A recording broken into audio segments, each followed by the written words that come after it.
Hello అందరికీ.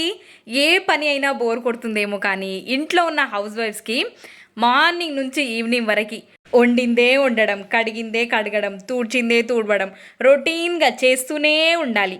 ఎంతైనా మన పని అయిపోలేదే అనే కంగారు ఉంటుంది కానీ బోర్ మాత్రం కొట్టదు. అంత బిజీగా ఉంటారు. హస్బెండ్స్ బయట నుండి వచ్చి మాత్రం ఏం చేసావు ఈరోజు, ఖాళీగానే కూర్చున్నావా అని ఈజీగా అనేస్తారు కదా.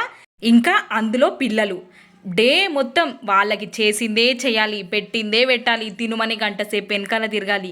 ఇదే సరిపోతుంది ఇంట్లో ఉన్న హౌస్ వైఫ్స్కి. బయటికి వెళ్ళి ఒక పైస సంపాదించుకొని రావడం బెటర్, కానీ ఇంట్లో ఉండి పని చేయడం చాలా చాలా కష్టం.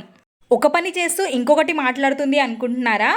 ఈరోజు మాత్రం నేను బీరకాయ కర్రీలోకి పెసరపప్పుని వేసి వండాను. చాలా చాలా రుచిగా ఉంటుంది. మనం అన్నీ ఒకేసారి వేసి ఉడకబెట్టడం కంటే ప్రాసెస్ చూశారు కదా, ఒకటి వేగిన తర్వాత ఒకటి వేస్తూ నెమ్మదిగా కర్రీ చేసుకుంటే ఎవరైనా సరే 4 ముద్దలు ఎక్కువే తింటారు. తృప్తిగా తినడమే కదా మనకి కావాలి. వీడియో నచ్చితే ఒక లైక్ వేసుకొని సబ్స్క్రైబ్ చేసుకోవచ్చు కదా.